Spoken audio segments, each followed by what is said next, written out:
Thank you. I want to thank the chairperson for leading us through this press conference so ably.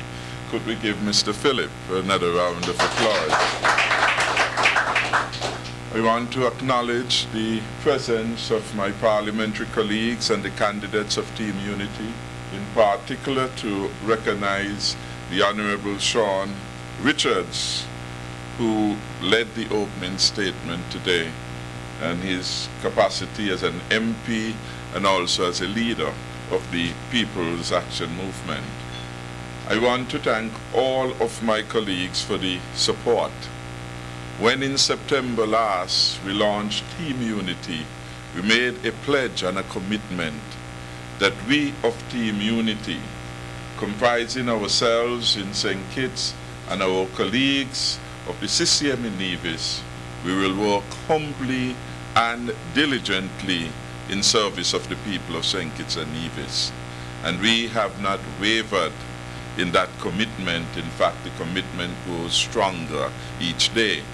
The Honorable Sean Richards pointed out some of the policy initiatives that we will implement as a government to ensure in large measure that a better quality of life is enjoyed by the people of St. Kitts and Nevis.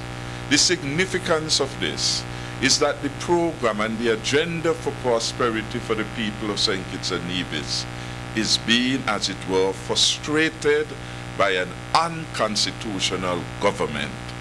I want to re-echo the substance of the point made by the Honorable Senator, who has served as a counsel for us in this particular matter, that the government is void of legitimacy, and all citizens and all residents must have a serious look at the substance of the judgment, because it is critical. The government then has lost the basis of its authority to act on behalf of the people of St. Kitts and Nevis. And I just want to read one section of the judgment. I think it's section paragraph 103. And it says in part, Mr. Phillip made reference to it, the Governor General is required to appoint a Prime Minister. As Prime Minister, that representative who appears to him likely to command the support of the majority of the representatives. The general and usual effect of this provision is that the political party with the most elected representatives will be able to have the representative of their choice appointed Prime Minister. Where there is no political party with a clear majority, and in our context, a majority is 6 elected representatives out of a house of 11. Where there is no political party with 6, the Governor General is to be guided by the majority of representatives if the elected representatives from more than one political party have decided to support one candidate for the office of the Prime Minister. And he goes on to say, because this is really the crux, it is whether we are in a democracy where we have respect for majority rule.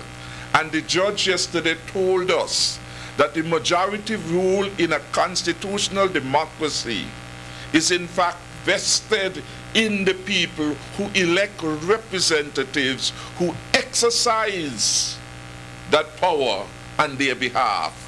It is a point that I had heard Commodore Stefan made some time back, but perhaps not with the same finesse.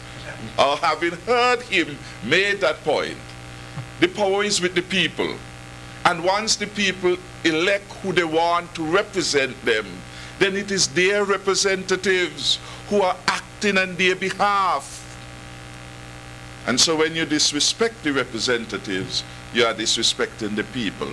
So the judge very pellucidly and clearly says that.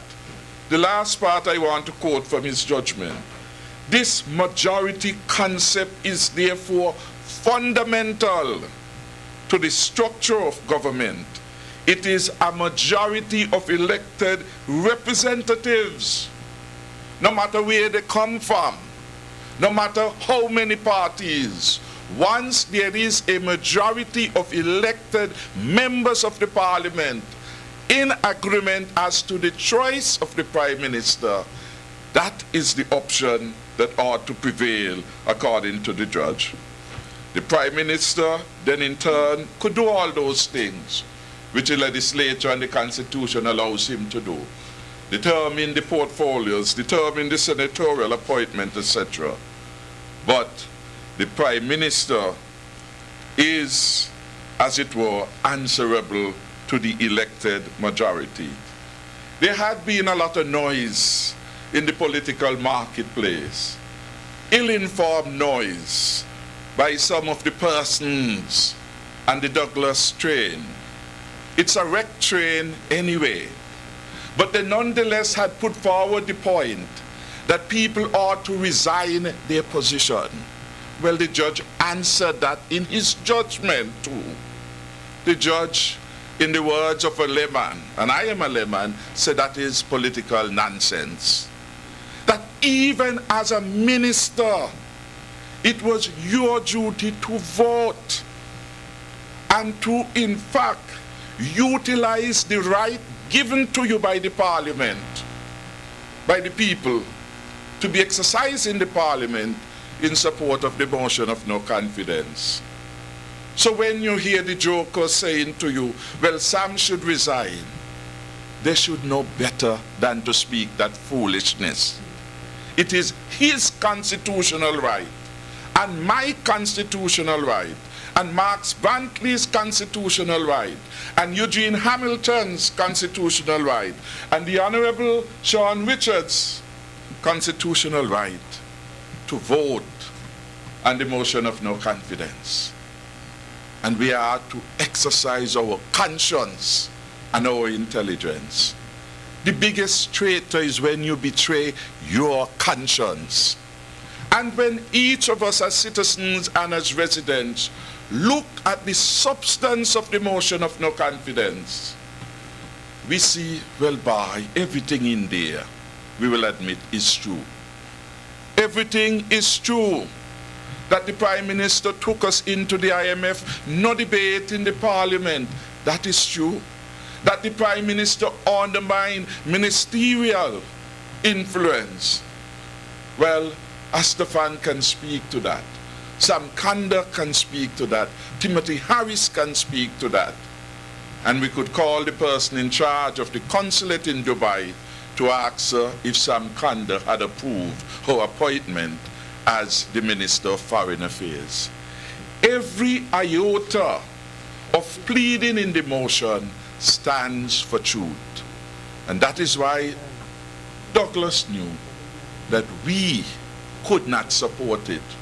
In the motion of no confidence is the fact that we say that we are aggrieved that the Prime Minister, outgoing as he is now, did not consult neither with us as representatives nor with the people when he was going to take 1,200 acres of land in one blow and make it available to his friends in Iran and Afghanistan and in the Middle East at least $17.60 per square foot. Nothing in that for ordinary people. We could not support that, and we said so. We said it was wrong that such a large quantity of land could, as it were, be taken away from the people. And we can't respond to the people's requests for land for residence, land for agriculture, land for commercial and other developments. When the young man from Motley says that he wants a piece of land, what do I say as a representative? The Prime Minister has earmarked that for some people over in Iran, for them to build something, and they have a passport equal to you. What do I say to these people? Those are the difficulties which we are faced with and which the country now has a chance basically to deal with. So this judgment, in our view, is a landmark one. because it answers a lot of questions. It's answered the foolish argument that the Speaker was putting forward in the public domain, that I can't hear the motion of no confidence because the matter is sub judice. The judge answered it. The judge said nothing before the court could prevent the Speaker from hearing the labeling and having the debate and the motion of no confidence.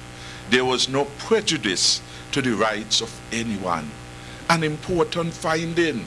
And you, the citizens and residents, must ask yourself, why is it that the government continued to lie to us? Lie to us, call it by the name. It is a lie, deliberate and calculated and costly to you. Deliberate and calculated by the government to hoodwink the people so that one man could continue his dictatorship and allow the parasites who are afraid to stand for principle to basically face the people. We say, as Team Unity, Mr. Speaker, do your job now. The court has said you must table it. The court has taken away every pretext that they have used. No sub judice. They say, well, it was a bad motion. The judge said, listen, how you know a motion bad? The judge said, I am telling you, you go by what the motion says it is. And on the face of it, it says it is a motion of no confidence. Treat it as a motion of no confidence. In any event, as it goes to the parliamentary process, it would either fail or succeed as that motion. And on that motion, thankfully, only the elected members can vote. Nigel can't vote, thankfully. Ricky Skerritt can't vote, thankfully. The people's representative. And they like to talk about mandate. The judge in this judgment, which every student of politics and every citizen must read, so the mandate comes from the people through and is given to their representatives. That is the mandate. It is our democracy then that we are trying to protect and preserve for generation that is to come. And I am therefore delighted that the court spent a lot of time on these issues.